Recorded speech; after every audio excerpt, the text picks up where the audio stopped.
오늘 시간에는 고린도후서 강의 21번째 시간입니다. 헌금 연보는 왜 그리고 어떻게 하는 것이 바람직하며 받으실 만한가라는 제목으로 함께 말씀의 은혜를 나누기를 원합니다. 네, 현금이라는 문제는 우리의 삶에 항상 신앙생활의 중심에 있어요. 중심에 있는데 그 헌금이라는 것을 어떻게 할 것인가 한 번도 어떻게 저는 이렇게 누구한테 말을 받아본 적이 없는 것 같아요. 그래서 이 헌금에 대해서 우리가 한 번쯤은 생각을 해봐야 됩니다. 헌금에서 한 번쯤 생각해야 되는데 오늘 헌금에 대해서 원칙과 어떻게 드리는 것이 좋은가 이 부분에 관하여 좀 나누기를 원합니다. 고린도후서의 그 내용을 보게 되면 고린도후서는 편지이기 때문에 서두가 있고, 그러니까 편지에 누가 누구에게 쓰면서 은혜와 평강을 기원하는 부분이고 마지막에 또 끝내는 말이 있어요. 그래서 머릿말과 끝만 1장 1절에서 11절까지는 서두가 있고 1장 12절부터 본론이 시작돼요. 본론이 쭉 시작해서 되다가 13장 10절까지 갑니다. 그리고 13장 11절부터 13절은 이제 끝맺는 말이에요. 그래서 서두가 있고 본론이 있고 끝맺는 말이 있는데 이 본론은 세 부분으로 나눠져요. 전반부, 중반부, 후반부예요. 1장 12절부터 7장까지는 전반부, 그 다음에 8장 9장은 중반부, 그 다음에 10장, 11장, 12장, 13장, 10절까지는 후반부 이렇게 됩니다. 그래서 우리 전반부는 사도직에 관한 그 직무에 관한 사도의 일종의 변명, 그 변호 이 부분에 대해서 우리가 다뤘고요. 이제 8장 9장은 그 중에서 좀 특별 주제예요. 헌금의 연보에 관한 말씀이 나오고 그 다음에 이제 10장부터 이제 사도직에 관하여 다시 한번 변호하는 그런 부분이 나오는데요. 그래서 고린도후서는 사도직에 대한 변호의 책이다 이렇게 말할 수가 있어요. 그런데 소주제로 헌금이라는 부분이 나오는 거예요. 왜 이렇게 나올 수밖에 없었냐면 그 이유를 눈물의 편지가 이미 썼어요. 눈물의 편지. 그 상황을 이제 고린도 후서 8장 9장에 써놨어요. 그 배경을 써놨는데 어떻게 써놨냐면 그 배경을 간단하게 이렇게 요약할 수가 있는데요. 자, 8장을 한번 봐봐요. 8장. 왜 이게 썼는지에 관하여 이렇게 얘기를 하고 있는 것입니다. 자, 8장 11절 말씀 보면은 이게 이해가 되는 말이 하나 나와요. 8장 11절 시작.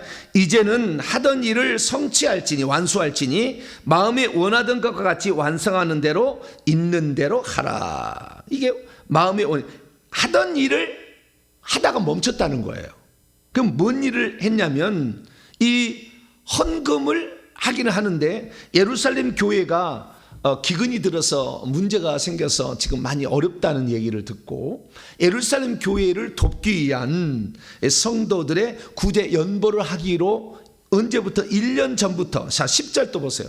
8장 10절 8장 시작. 이 일에 관하여 나의 뜻을 알리노니 이 일은 너희에게 유익함이라 너희가 1년 전에 행하기를 먼저 시작할 뿐 아니라 원하기도 하였은즉 1년 전에 이 예루살렘 교회를 돕겠다고 고린도 교회가 자발적으로 이 헌금을 하겠다고 했는데 지지부진돼 버린 거예요. 지지부진된 거예요.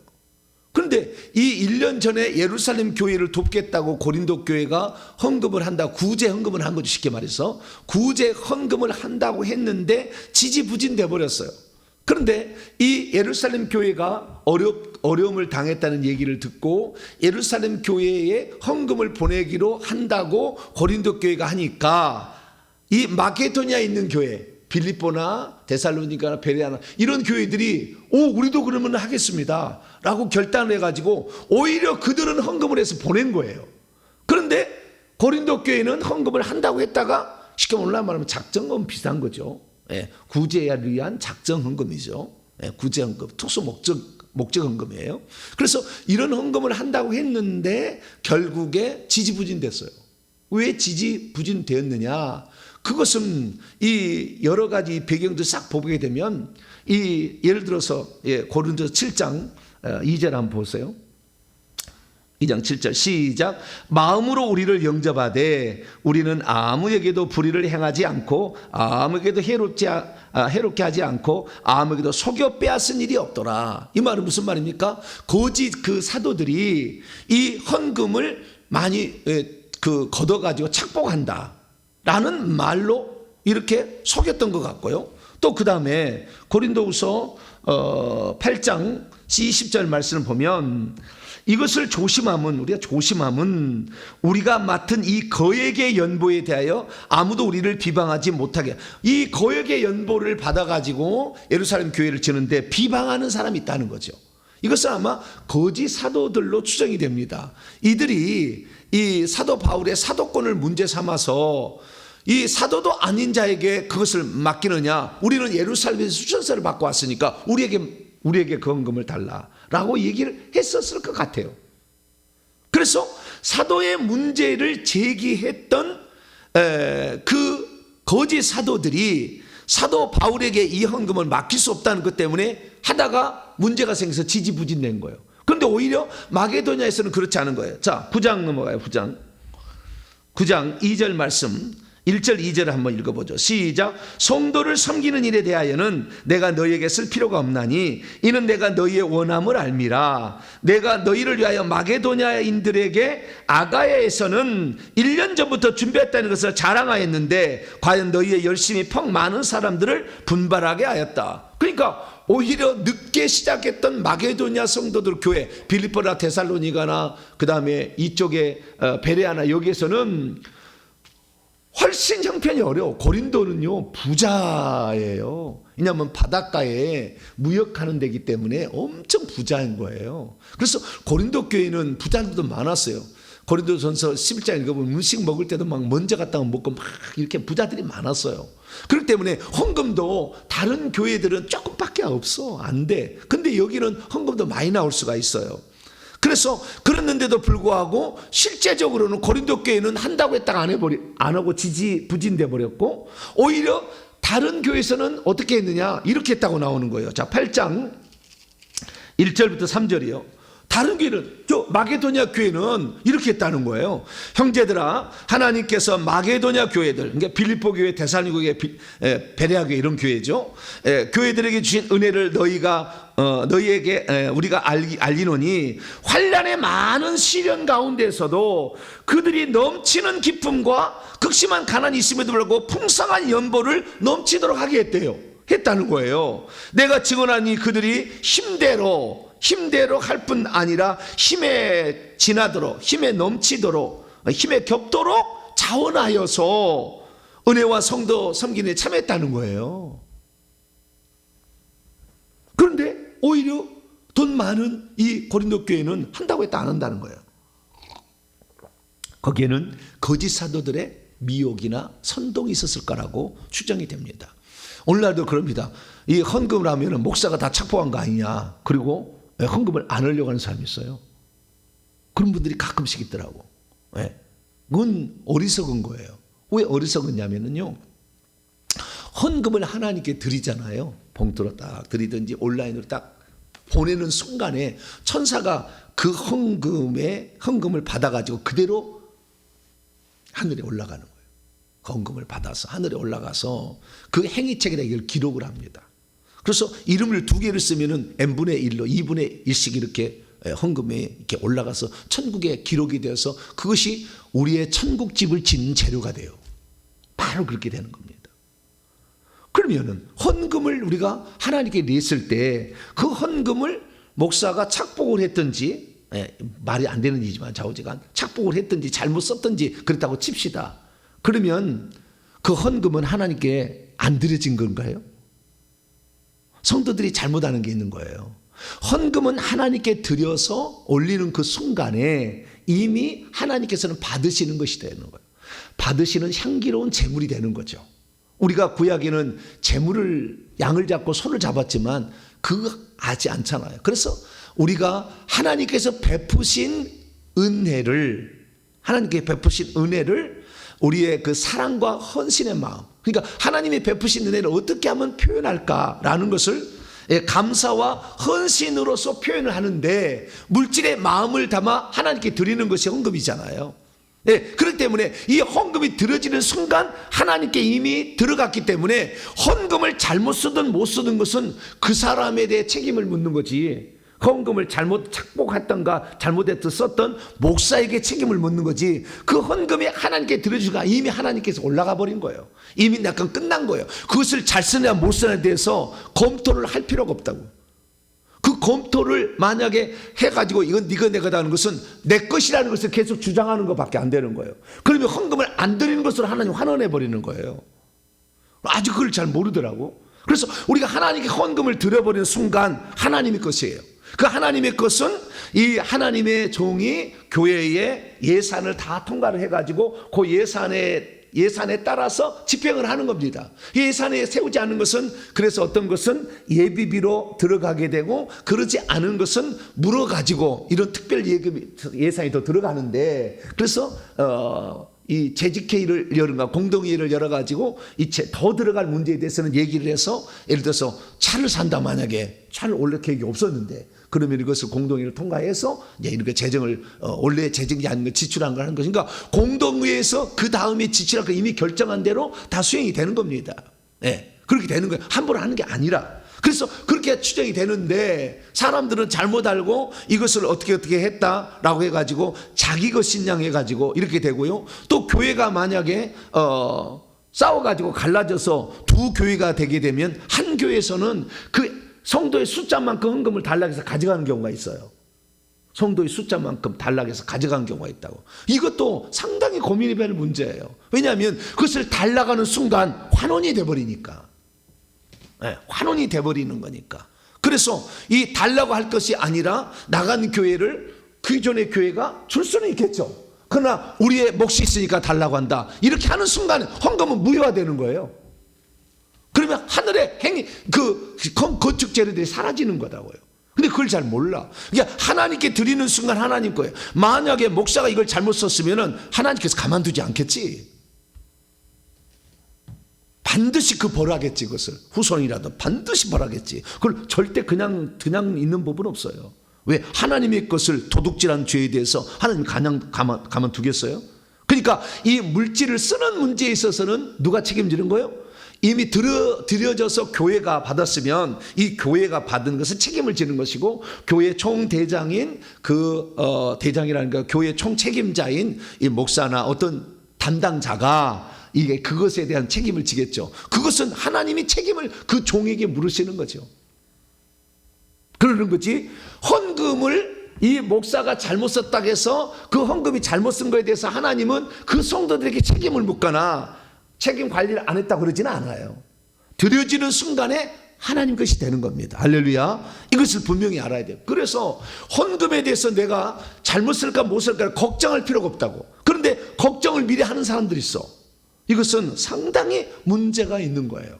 그래서 우리는 하나님께 헌금을 딱 드리는 순간 하나님께 이미 드려진 것이고, 이것은 하늘나라에 기뻐하는 재물이 된다. 자, 빌립보서 4장을 보겠습니다.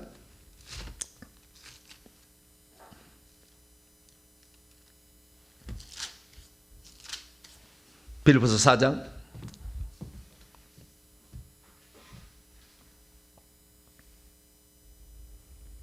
18절 19절인데요. 18절 19절인데 15절부터 한번 읽어보죠. 빌립보 교회 성도들이 여기는 선교헌금을 보낸 거예요, 바울에. 그러니까 복음 전파에 있어서 이게 물질을 드리는 가장 큰 용도는 복음 전파에 쓰는 거예요. 복음 선교에 쓰는 거죠. 복음 전파에 쓰는 것이 가장 기본적인 헌금입니다. 그리고 구제는 특별 헌금이요. 그 목적, 특수 목적을 위하여 하자고 결정해서 하는 거예요. 그래서 이것은 구제는 해도 되고 안 해도 되는 거예요. 그러나 구제는 하는 것이 좋겠죠. 왜냐하면은 물질적으로 어려움을 당하는 자들을 돕는 건 좋은 것이니까. 그러나 가장 기본은 뭐예요? 선교헌금이죠. 그래서 빌립보 교회가 바울이 2차 전도행을 했을 때 빌립보 교회를 개척을 할 때 헌금이 떨어졌어요.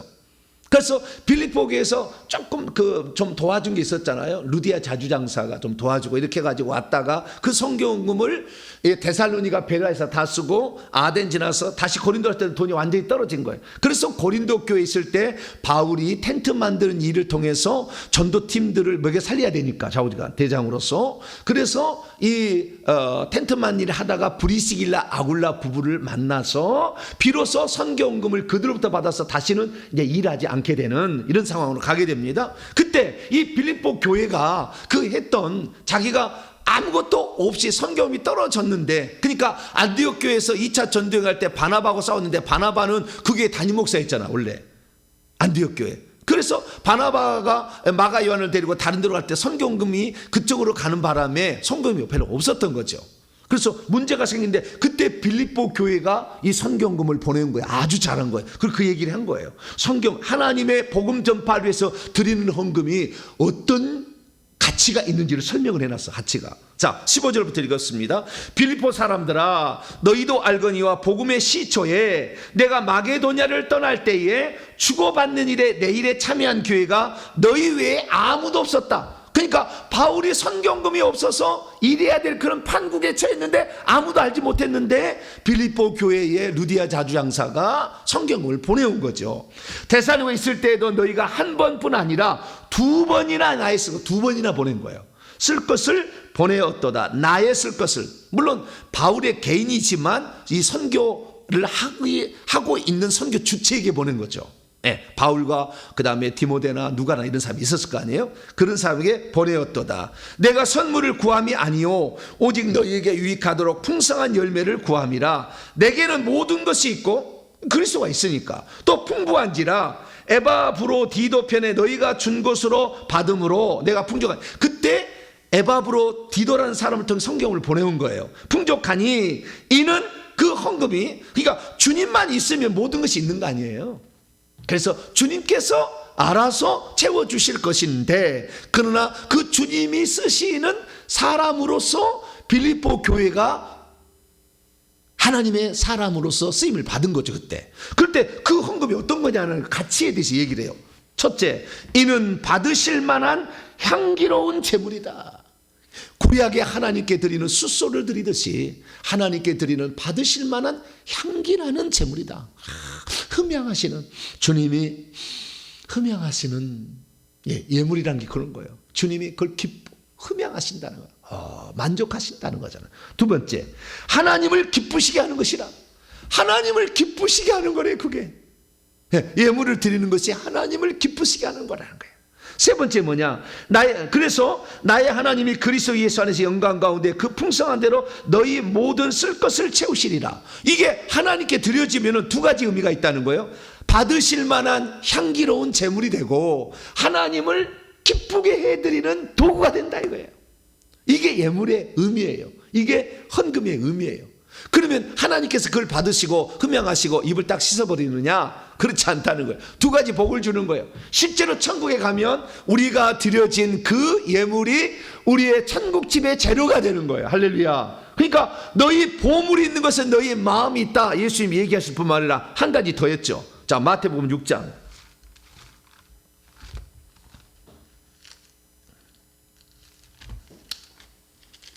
마태복음 6장 19절부터 20절까지 아주 중요한 얘기를 했어요. 이게 하늘에 결국에 쌓는 거예요. 결국에 하늘의 천국집의 재료가 되는 거죠. 자, 마태복음 6장 19절 20절 읽습니다. 시작. 너희를 위하여 보물을 땅에 쌓아두지 말라. 거기는 종과 동록이 해하며 도둑이 구멍을 뚫고 도둑질 없어진다는 거예요. 오직 너희를 위하여 보물을 하늘에 쌓아두라. 거기는 종이나 동록이 해하지 못하며 도둑이 구멍을 뚫지 못하고 도둑질 없어지지 않는다는 거예요. 우리가 하나님 앞에 단돈 1,000원을 드렸든 10,000원을 드렸든 간에 절대 없어지지 않으면 하늘에서 그대로 받게 되는 거예요. 그래서 보물을 하늘에 쌓아두는 방법이요. 여러분, 이 땅에 우리가 가지고 있는 물질을 천국에 가져갈 수가 없어요. 갖고 갈 수 없어. 죽을 때. 네? 옛날에 사람들 죽음 보면은요, 관 속에다가 뭘 넣어줘요? 쌀을. 여러분, 염하는 거 못 보셨죠? 염할 때는 두 가지를 해줘요. 쌀을 입에다가 집어넣어줘. 저는 다 봤어요. 죽은 시체 입을 떠들려 이게 이렇게 벌려가지고 거기다가 쌀을 숟가락으로 해가지고 집어넣어. 왜냐하면 갈 때 조선길 갈 때 배가 고프면 안 된다. 미신이지. 쌀을 집어. 그 다음에 옆에다가 노잣돈이라고 가다가 뭘 사 먹어야 되잖아. 끝나서 돈을 옆에다가 넣어줘. 이건 전 다 봤어요. 옛날에 사람 그렇게 했어요. 네. 그런다고 해서 그 죽은 사람이 그거 갖고 가요? 진시 황제가 그 많은 무슨 그 사람들을 그렇게 한다고 해서 그거 지켜줘요? 말도 안 되는 거지. 죽으면 끝나는 거잖아요. 못 가지고 가. 그런데 우리가 이 물질을 하늘에서도 우리가 쓸 수 있도록 만드는 방법이 뭐예요? 헌금이 헌금. 보물을 하늘에 쌓아두는 유일한 방법이요. 하늘나라의 보물을 물질을 보낼 수 있는 유일한 방법이라고. 네. 그래서 우리가 다시 빌립보서 4장에 보게 되면 그래서 하나님이 받으실 만한 향기로운 제물이고 하나님을 기쁘시게 하는 것인데 하늘에서도 이것이 쌓아질 뿐만 아니라 빌립보 4장 19절 너희가 필요할 때 하나님께서 쓸 것을 채우는 용도로 또 쓰신다는 거예요. 그러니까 우리가 하나님께 물질을 헌신하잖아요. 헌금을 드리고 아마 구제를 한다 그러면은 그 물질의 풍성함이 우리에게 반드시 다시 돌아오게 돼 있어요. 부메랑과 똑같은 거예요. 우리가 하나님께 드리면 하나님 반드시 다시 주시는 거예요. 그래서 오늘날에 내가 부자로 사는 거 있잖아요. 다 구제를 했든지 하나님께 드렸든지 하면 내가 부자로 사는 거라고. 이 땅에서도 현세에서도 복을 받고 죽은 다음에도 복을 받을 수 있는 것이 뭐예요? 물질로 섬기는 거예요. 그래서 저는 헌금을 이렇게 정의합니다. 하나님이 베푸신 은혜에 대하여 감사와 헌신의 자발적인 표현으로서 물질로 자신의 마음을 담아 드리는 행위, 이것을 헌금이라고 저는 정의를 합니다. 그래서 제가요 은혜를 받아보니까 알겠어요. 은혜를 받으면 반드시 감사를 표현하게 돼 있어요. 은혜를 받으면 감사를 표현하게 돼 있어요. 그래서 고린도 후서 8장 9장 이것이 감사라고 그래요. 감사. 헌금을 뭐라고 하면 감사라고 은혜라고 합니다. 그 다음에 연보라고 하는데 연보는 관대함이에요. 관대함. 그래서 하나님께 우리가 은혜를 받게 되면 하나님께 감사를 표현하는, 그래서 하나님을 사랑한다는 것을 표현하는 또 다른 표현이 뭐냐? 이것이 헌금이다라는 사실을 알 수 있죠. 그래서 그 사람이 진정 하나님을 사랑하는지 은혜를 받았는지는 헌금을 통해서도 어느 정도는 짐작이 될 수가 있겠죠. 자기가 헌금을 어떻게 하느냐를 보게 되면 알 수가 있는 거죠. 그래서 헌금은 우리가 왜 하는 것이고 어떻게 하는 것인지를 우리는 알아야 되는데, 헌금의 기본적인 정의에 대해서 제가 말씀을 드렸어요. 그리고 이 헌금의 가치에 대해서 제가 말씀을 드렸고요. 그러면 헌금은 왜 할까요? 자, 오늘 고린도후서 8장 9절의 말씀을 한번 찾아볼까요? 고린도후서 8장 4절을 우선 보겠습니다. 고린도후서 왜 헌금을 할까요? 8장 4절 시작. 이 은혜와 성도 섬기는 일에 참여함에 대하여 우리에게 간절히 간구하니, 이렇게 자기가 은혜를 받은 것을 어떻게 표현할 것인가를 마게도냐 교회가 우리도 좀 참여하고 싶다. 받은 은혜가 있는데 이 받은 은혜를 좀 주님께 어떻게 갚길 길이 없는가. 그래서 고린도 교회만 예루살렘 교회 돕지 말고 우리들도 좀 참여하게 해주시오 이렇게 했다는 거예요.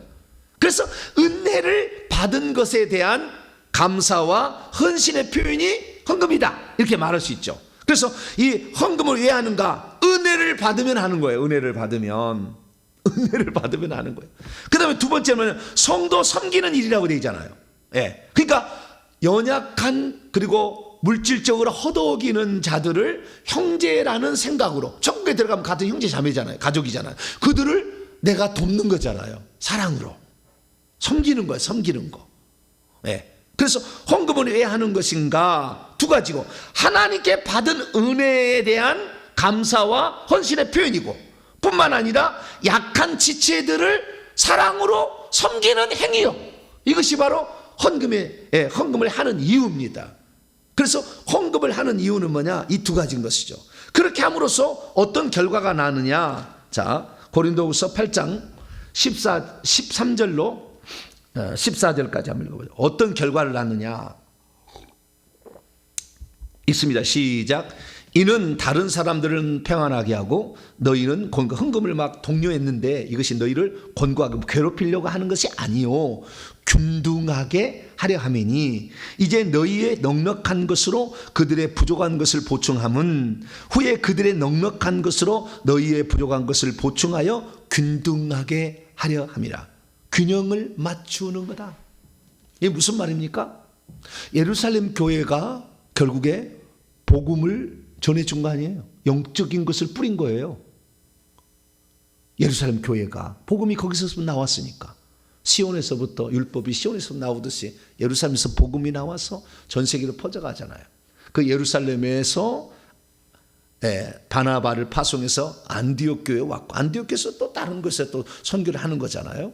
그래서 이 하나님께서 원래 그 영적인 은혜를 예루살렘을 통하여 주셨으니 육적인 것으로 그들이 육적인 고통을 받을 때 돕는 것은 영적인 것을 받은 것에 대한 육적인 표현으로 서로 그들은 영적인 것을 공부하고 우리는 육적인 공부함으로 균등하게 만들어준다는 거예요. 균등하게.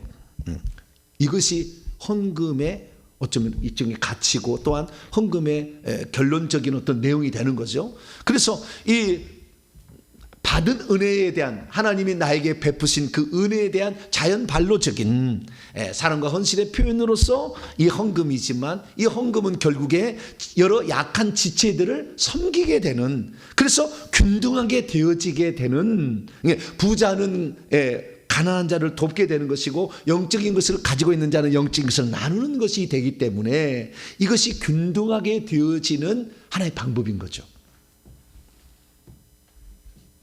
저는 제가요 군대를 갔다 와가지고 또 은혜를 받았어요.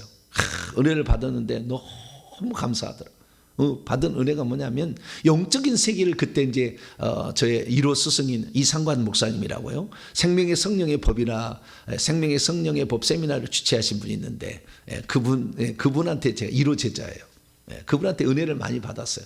말씀은 무엇이다. 이게 설명을 해줬어요. 그래서 그게 제 뼛속에 들어가 있어요. 뼛속에 그분이 하신 말씀들이. 왜냐하면 그분이 하신 말씀을 거의 다 내가 담송을 했거든. 뼛속에 다 들어왔어. 그 정도로 나는 잘 몰랐으니까. 왜냐하면 어느 누구도 이 말씀을 이렇게 가르쳐 주는데 군대 가기 전까지는요 맨날 설교에서 예화만 쓰는 거예요. 예화만. 세상 이야기만 갖다 쓰는 거예요. 말씀을 알고 싶은데 근데 이상관 목사님이 최초로 저에게 말씀이 뭐라는 걸 알려줬어요. 그리고 예화도 안 써 별로. 말씀으로만 얘기를 하는데 그렇게 제게 은혜가 되는 거예요. 저게 바로 생명의 말씀이야. 막 이렇게 은혜가 돼가지고 너무 감격이 되는 거예요. 그래서 하나님이 나를 구원했다는 사실 자체가 너무 감사해. 나같이 부족한 지옥의 쓰레기로 아예 불타서 불쏘시개로 끝났어야 되는데 하나님이 나를 불러서 이 영광스러운 말씀을 듣게 하셔서 하늘의 소망을 가게 한 거에 대해서 너무 감사가 되니까 뭔가 바쳐야 되는데 바칠 수가 없어. 물질이 없어. 우리가 하나님께 은혜를 보답하는 방편이 헌금만 있는 게 아니잖아요. 봉사도 하는 거예요. 봉사. 이 봉사하는 것이 다 하나님 나에게 은혜 베푸시는 게 아니라 사랑과 헌신의 표현이라고요. 봉사도 할 수 있어. 봉사도 봉사 말고도 또 하나님께 찬양으로 영광을 돌려서 그분을 영광스러운 방법도 있다고. 여러 가지 방법이 있어요. 근데 그 중에 가장 소중한 것은 물질이겠죠. 왜? 물질은 이 세상에 필요한 것이고 소중한 거니까. 그런데 이 물질을 하나님께 드릴 수가 없잖아. 드릴 수가 없잖아. 그래서 제가 그다음부터 주님 내가 드릴 게 없으니까 내 몸이라도 드려서 주님 앞에 내가 헌신하겠습니다. 그리고 누가 서운한 것도 아닌데 제가 그때 은혜를 받으면서 제 이름을 써서 봉구봉태다가 제 몸을 드립니다. 이렇게 올렸다고요. 그게 제가 하나님께 감사를 표현하는 방법이 없어요. 물질이 없으니까 몸이라도 주님께 드립니다. 라고 해서 그렇게 몸을 제가 이렇게 드렸어요. 이게 드렸는데 이 무당의 영이 얼마나 또 우리 4대가 무당이었잖아요. 외할머니가 무당이었고 그 뒤로 보니까 그 뒤로 쭉 또 올라가 보니까 또 무당이 둘이 있고 그 뒤에 올라가니까 또 무당이 또 있더라고요. 그래서 이 무당이 많이 있었기 때문에 무당의 영도 있을 거 아니에요. 무당의 영이 있으면은 밀어내 자꾸 사람을 밀어내고 돈도 밀어내고 다 밀어내요. 잘 안 돼. 그러니까 제가 하나님께 항상 마음에 내가 평생에 내가 하나님께 은혜를 받으면 물질에 있어서는 하나님께 내가 잘해야 되겠다. 한이 서려가지고 물질을 드리지 못한 한이 있어서 그래서 항상 그 마음을 제가 이렇게 품고 있는데 그런데 어느 날 물질을 드릴 수가 없잖아. 왜냐하면 삶의 형편이 안 되니까 헌금을 드리는 원칙이 있는데요. 힘대로라고 돼 있어요. 자 보세요. 고린도후서 8장 3절입니다. 네. 헌금을 어떻게 드리는가 그 7가지 원칙이 있어요. 근데 여기 하나가 나옵니다. 자, 있습니다. 시작. 내가 증언하노니 그들이 힘대로 할 뿐 아니라 힘에 지나도록 자원하여 힘대로 했다는 거예요. 이게 힘대로라는 것은 카타 디나미스예요. 그러니까 능력을 따라 하는 거예요. 그 다음에 11절 보세요. 11절 12절 시작. 이제 하던 일을 성취할지니 마음에 원하던 것과 같이 완성하되 있는 대로 하라. 할 마음만 있으면 있는 대로 받으실 터요. 없는 것은 없는 것을 바치는 게 아니요. 어떤 사람은 없는 것을 바치는데 빚내서 바치는데 그것은 주님이 원하는 게 아니에요.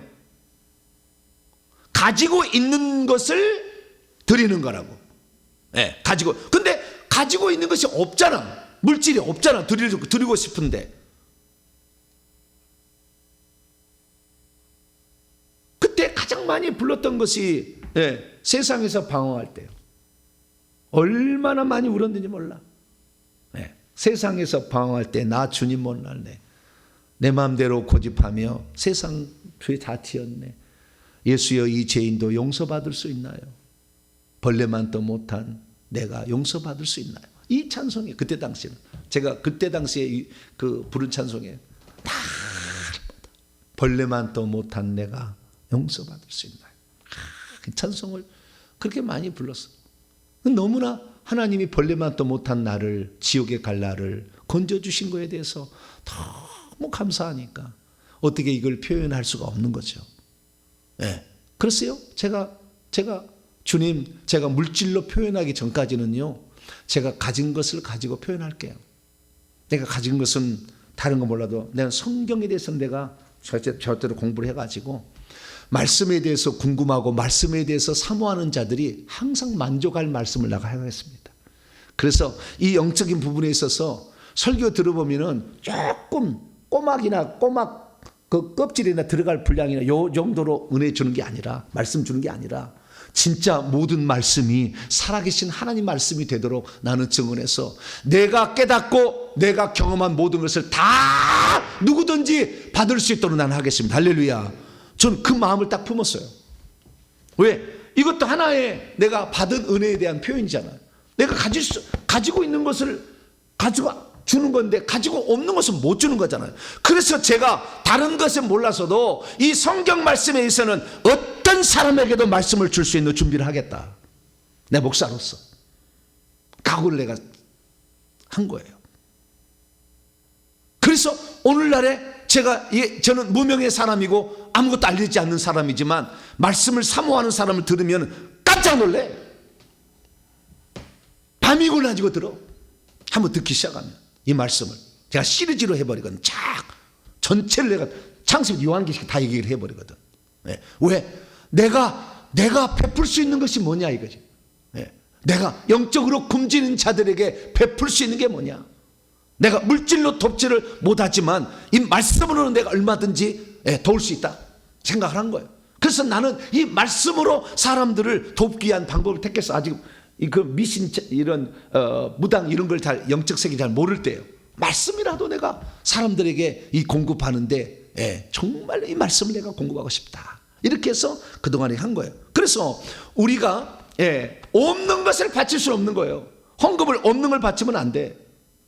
있는 것을 가지고 바치는 거예요. 능력을 따라서. 어떤 사람은 돈을 더 많이 벌 수가 있고 어떤 사람은 돈을 적게 벌 수 있는데 능력을 따라서 하는 것이지. 능력도 안 되는데 막 생색내려고 이렇게 하면 안 돼. 은혜 받은 대로 하는 거예요. 은혜 받은 대로 하는 거지만 능력을 따라 하는 것이고 자기가 가지고 있는 것을, 없는 것을 받지 않으신다니까. 예, 있는 것을 갖다가 드리는 거예요. 근데 드리는데 8장 3절에 자발적으로 자원하여 드리는 거예요. 세 가지 원칙 얘기, 7가지, 세 가지 얘기했습니다. 자원하여 드리는 것이죠. 예, 능력을 따라서 드린다. 예, 8장 3절 가지고 있는 것을 드린다. 8장 11절, 그 다음에 8장 3절 자원하여 드린다. 자발적으로 이렇게 드린다. 이것이 이제 헌금을 드리는 7가지 원칙 가운데 3가지 원칙을 제가 지금 말씀을 드렸습니다. 이렇게 드리는 거예요. 그래서 수많은 사람들이 이제 헌금을 이렇게 드리는데, 헌금을 드리는 그 방법도 기본적으로 알고 있어야 되겠죠. 나머지 4가지가 더 있습니다. 나머지 4가지 더 살펴보도록 합니다. 자, 9장 5절을 보겠습니다. 9장 5절 읽습니다. 시작. 그러므로 내가 이 형제들로 먼저 너희에게 가서 너희가 전에 약속한 연보를 미리 준비하게 하도록 권면하는 것이 필요한 줄 생각하였노니 이렇게 준비하여야 참 연보답고 억지가 아니다. 미리 준비한다. 헌금의 원칙, 능력을 따라서 한다. 가지고 있는 것으로부터 한다. 그 다음에 자발적으로 한다. 4번째는 미리 준비해야 한다. 미리 준비하는 게 좋아요. 그때 그냥 막 와가지고 막 꾸실 낼 게 아니라 미리 준비하고 와. 그래서 교회를 출발할 때, 아니면 집에 갈 때 감사헌금 11조 뭐 헌금 있잖아, 이런 것들을 봉투를 가지고 가. 그래서 집에 가서 기도를 해보고, 주님이 나에게 베푸신 애를 이번 주일은 어떻게 내가 갚을까 생각하는 대로, 감동되는 대로 그렇게 해서 딱 써. 딱 준비해가지고 갔다가 내 얼마나 기쁜지 몰라. 해본 사람 알아요. 얼마나 기쁜지 몰라. 그래서요, 이제 4가지 얘기했죠. 5번째는 즐거움으로 하는 거예요. 자, 9장 기쁨으로 하는 거죠. 9장 7절입니다. 고린도서 9장 7절 시작. 각각 그 마음에 정한 대로 할 것이요 인색 가문을 억지로 하지 말지니 하나님은 즐겨내는 자를 사랑하는. 기쁨으로 즐거이 하는, 기쁨으로 하는 거죠. 5번째 원은 뭐예요? 즐거움으로, 즐거움으로, 기쁨으로 이렇게 하는 것입니다. 그리고 9장 7절에 나왔듯이 6번째, 억지로나 인색함이 없이 하는 거죠. 억지로나 인색함이 없이 한다. 억지로나 인색함이 없이 한다. 자, 첫째는 뭐예요? 능력을 따라서 한다. 두 번째는 가지고 있는 것으로부터 한다. 세 번째는 자발적으로 한다. 4번째는 미리 준비해야 한다. 5번째는 즐거움을 한다. 6번째는 억지로나 인색함으로 하지는 않는다. 억지나 인색함을 하지 않는다. 마지막은 뭐냐? 마음에 정한 대로 한다. 이거예요. 마음에. 그래서 마음에 이미 작정한 대로, 마음에 결심한 대로 하는 거죠. 마음에 하나님 감동이 와. 하나님 이렇게 하고 싶습니다 라는 마음이 와. 그러면 그 마음에 감동이 되는 대로 이렇게 하는 것입니다. 이것이 바로 헌금의 7가지의 원칙입니다. 그래서 이 헌금의 7가지 원칙대로 우리가 헌금을 하는데, 그런데 하나님께서 때로는 어떻게 하냐면 넘치도록 풍성하게 하라고 할 때가 있어요. 가끔 그럴 때가 있어요. 힘에 지나도록 하고 싶은 마음이 들 때가 있어. 그러면 그것은 평생 그렇게 하는 건 아니에요. 이것은 원칙은 아니지만 하나님께서 어떤 그럴 마음을 주실 때가 있어요. 그것은 부차적인 것입니다. 마음에 정한 대로 하는 것이 마지막 원칙인데, 이 마음에 어쩔 때는요 이렇게 할 때가 있어요. 자, 이 마게도냐 성도하고 비슷한 거예요. 자, 고린도서 8장 2절로 3절입니다. 환난의 많은 시련 가운데서 그들의 넘치는 기쁨과 극심한 가난이 그들의 풍성한 연보를 넘치도록 하게 하였느니라. 내가 증언하니 그들이 힘대로 할 뿐 아니라 힘에 지나도록 자원하여 했다. 어쩔 때는 더 많이 드리고 싶은 생각이 들어. 그럴 때가 있어. 내가 이 헌금에 딱 보면은 우리의 삶에 기본적인 게 있잖아요. 우리의 삶에 기본적으로 살아야 될 게 있어. 근데 그것까지 다 들어버리면 힘드니까 안 되고, 육체를 위하여 하나님이 일하라고 했으니까 육체를 위해서 열심히 일하는 것을 우리가 하나님께 드리고, 그런데 어쩔 때는 더 드리고, 평소 때 드리는 것보다 더 드리고 싶을 때가 있어. 어떤 특별한 경우가 있다니까. 살다 보면 특별한 일이 있어.